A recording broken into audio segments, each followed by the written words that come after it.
Jadi haram memegang mushaf kalau tidak punya wudu.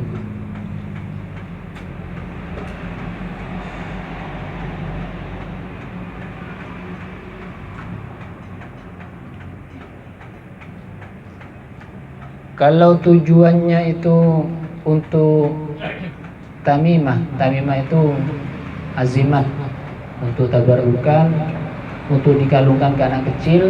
Biasanya kan ada ayat Al-Quran yang ditulis terus digulung, dibuat kalung untuk anak kecil biar terhindar dari godaan jin misalkan. Itu tidak masalah, tujuannya tabarukan.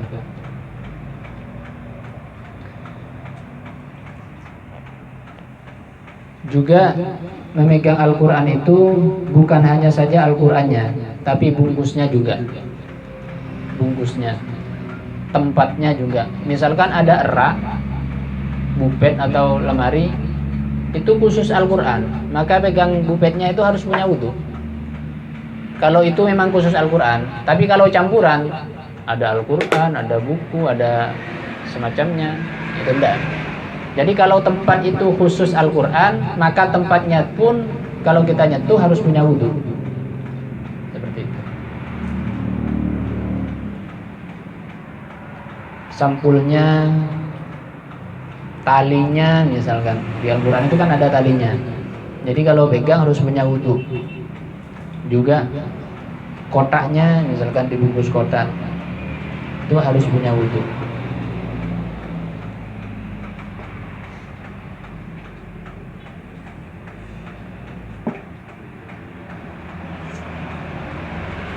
Tapi disebutkan di sini oleh Imam Asy-Syibramulsi bahwasanya menyentuh Al-Quran tanpa wudu itu bukan termasuk dosa besar.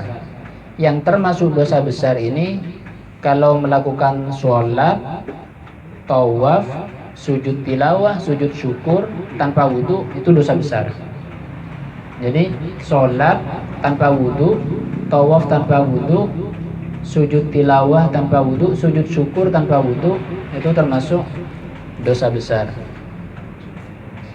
Wa hamluhu, dan yang keempat, yang terakhir, haram dilakukan oleh orang yang tidak punya wudu atau batal wudu membawa Al-Quran walaupun gak nyentuh. Membawa Al-Quran walaupun gak nyentuh itu haram kalau orang tidak punya wudu. Misalkan ada meja, terus mejanya diangkat, di atas mejanya ada Al-Quran, itu juga gak boleh walaupun gak nyentuh Al-Qurannya, karena membawa. Yang boleh ini kalau membawa Al-Quran dalam keadaan tidak punya wudu, kalau ditaruh di suatu wadah, misalkan di dalam tas, Al-Quran di dalam tas itu isinya Al-Quran, isi buku dan isi yang lainnya, asalkan niatnya bawa barang atau tidak niat apa-apa, itu juga gak apa-apa. Yang gak boleh kalau niat bawa Al-Qurannya saja. Jadi di dalam tas itu isinya bukan Quran saja, isi buku, isi dompet, isi Al-Quran juga, itu bawa boleh. Tapi kalau isinya cuma Al-Quran, bawanya harus punya wudu kalau mau bawa. Jadi kayak anak-anak sekolah itu kan biasanya, kalau anak-anak sekolah kan dalam tasnya itu, kalau yang kadang sekolah TBK itu kan ada isi Al-Quran, ada isi buku pelajaran, buku Iqra misalkan, itu gak apa-apa walaupun gak punya wudu. Tapi kalau nyentuhnya harus punya wudu.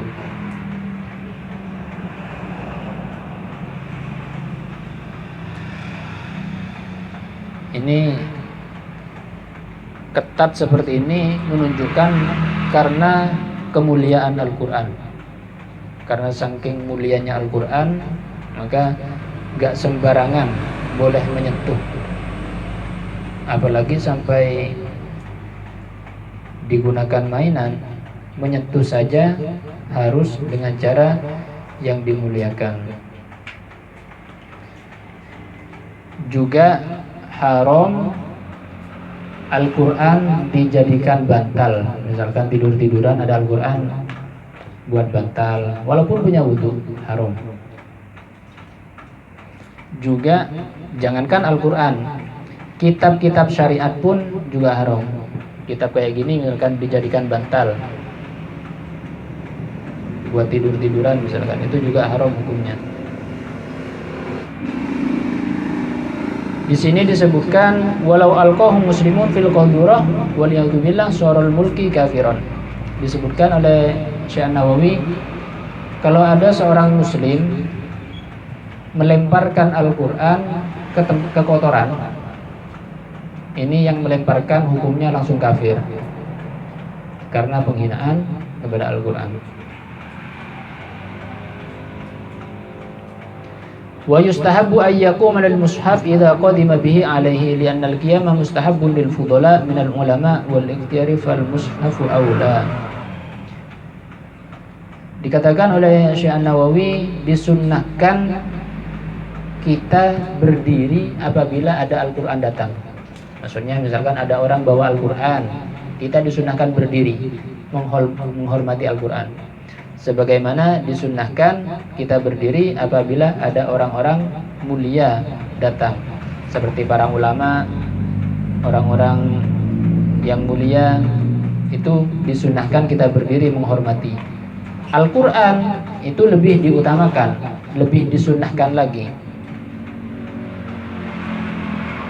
Juga kita kalau membawa Al-Quran, di antara adabnya itu jangan sampai dibawa gini, jangan kayak bawa buku biasa.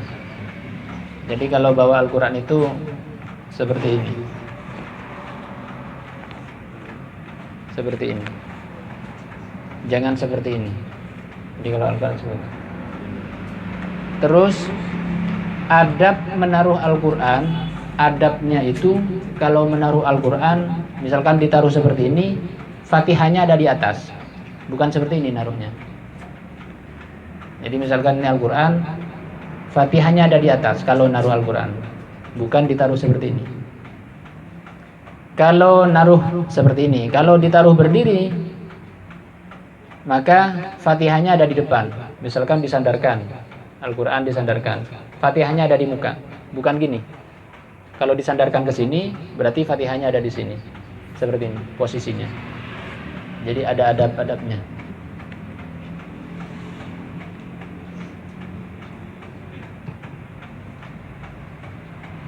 Jadi memuliakan Al-Quran ini merupakan perbuatan yang sangat mulia.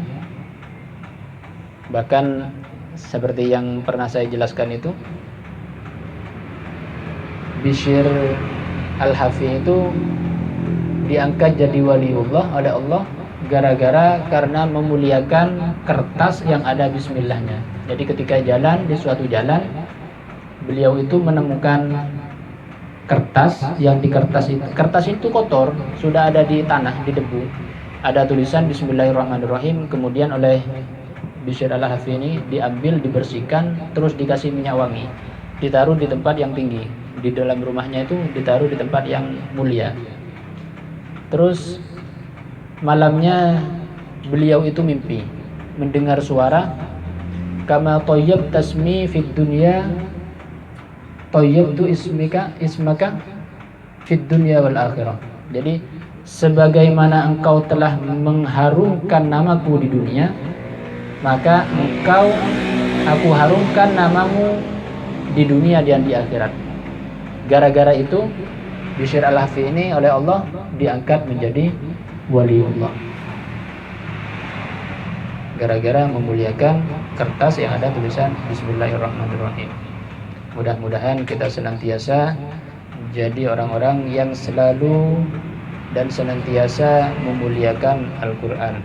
Amin ya rabbal alamin. Mungkin itu saja yang bisa kami sampaikan. Insyaallah kelanjutannya pertemuan yang akan datang.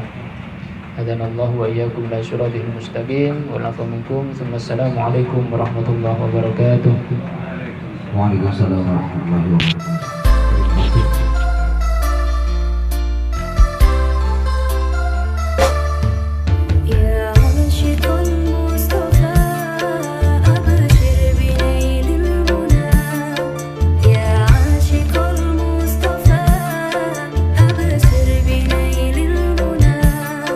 قد راك